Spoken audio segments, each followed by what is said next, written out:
Episode 17, Escaping the Plateau, Part 1. Hello everyone, and thank you for joining us as we explore the fighting game genre.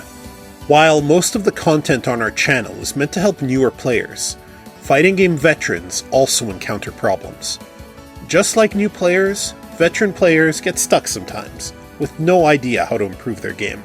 Even though their expertise allowed them to spot and overcome all the obvious obstacles, even they reached a plateau at some point. They can't seem to improve further, but they also don't understand what they are doing wrong, and what they should be doing instead. This can be very frustrating. It's a complex problem to solve, which is why we are going to take it slowly, and try to cover as many possible angles in depth. We are going to expand on 4 main solutions. 1. Pick a suitable format. 2. Pay closer attention. 3. Force a change. 4. Take a break. Let's talk about picking a suitable format first. Are you playing in a format that fits the specific area you need to improve at? Do you find yourself focusing on your own character more than what the opponent does, or is going to do next? If so, then you simply need to play a lot of matches until everything becomes second nature, and you can act properly to various situations without having to think about it first. Do you find yourself losing because of lack of knowledge against a specific character? If so, reach out to a good player of this character and arrange a practice session to learn the matchup properly. Make sure to pause between matches and ask questions to avoid repeating the same mistakes. Do you find yourself losing because you have a hard time adapting quickly to unfamiliar players with unfamiliar habits?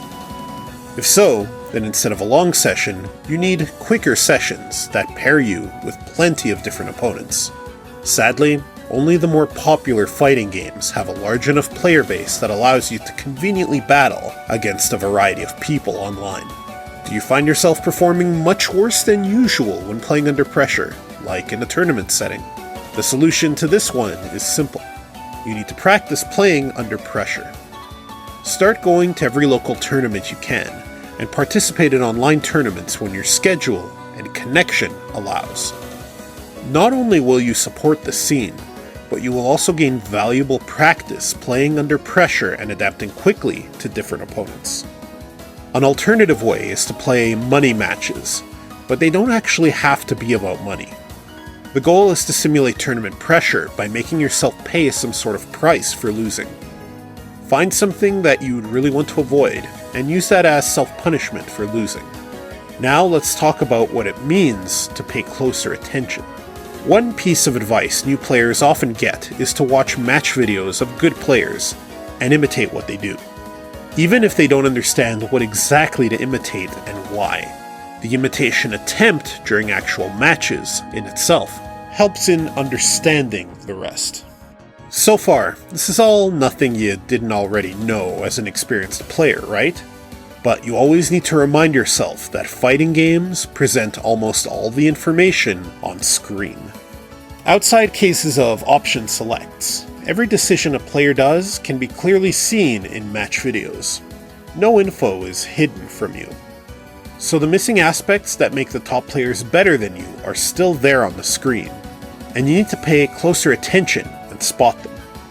If you want to find your answers, you'll need to start watching match videos actively, not passively. Watching match footage casually or in a live stream may be fun and entertaining, but isn't conducive to learning and self-improvement. This can be a problem when the amount of footage that exists for a very specific matchup is limited. One of the methods to really understand the top player's more successful decision-making is to watch a match that is brand new for you, and pause it at the first key moment. For example, right before the first round starts.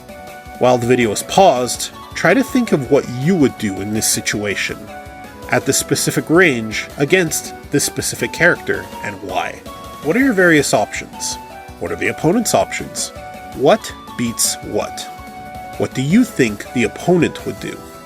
After you make a decision, unpause and see what happened before pausing again. Did the top player choose the same answer you did? If not, speculate why. Analyze what the opponent did as well. You can do this for many key moments in a match. and maybe you'll learn something new in the process. Another method is to start paying attention to the smallest details possible. Pick one basic action from the game, like jumping forward, and just focus on situations where the top player chose to jump forward and why. Usually, while watching match footage, we tend to focus on big decisions and effects, instead of on one tiny thing at a time. It's also useful to think about the overall tactical goal, beyond the current situation. In a previous episode, we've shown how a 2D matchup can be viewed in terms of preferred ranges, and the options within those ranges. So you can focus on which positions each character wants to occupy, what options are available at each position, and what tools exist to switch from one position to another. Remember that every single button press has a purpose, and your job is to understand what the purpose is. Here's an example from a match between Chip and Milia. The moment passed by quickly, and had important and easily missable info. Chip has an extra jump on top of his normal aerial movement actions, so he can do either 2 double jumps, or 1 double jump and an air dash. Here, he lands 1/3 of the screen away from Milia, but the Milia player is aware that Chip still has access to an air dash. To cover the possible late air dash attack, Milia does a 5p at a very specific time when an air dash from Chip could have threatened her. This is a preemptive anti-air, a safe way to control that specific space at that precise moment. This is an example how a quick moment where seemingly nothing is happening actually has a lot going on. Watching match footage more attentively is just the first factor. You should examine if you learn effectively as you play. Let's go over analyzing your own matches. Watching yourself play offers a different perspective than actually playing the match. Your strengths and weaknesses become more obvious. After watching enough of your own matches, you should begin recognizing your own habits and patterns. And in fighting games, having identifiable habits and patterns is a weakness that a good opponent can and will exploit. So if you see yourself getting too comfortable and falling into predictable habits, make an effort to change. Everything we've described may sound very tedious than just playing the game or just watching match footage, but that's exactly the point. Because they are more tedious, many players avoid doing them, so they eventually get stuck. If you put in the extra effort, you might just find the answers you were searching for and escape the plateau. In the next episode, we'll discuss 2 other possible ways to keep improving: forcing a change and taking a break. Until then, take some time to think about what we presented, and if you liked this video, make sure to subscribe for more episodes.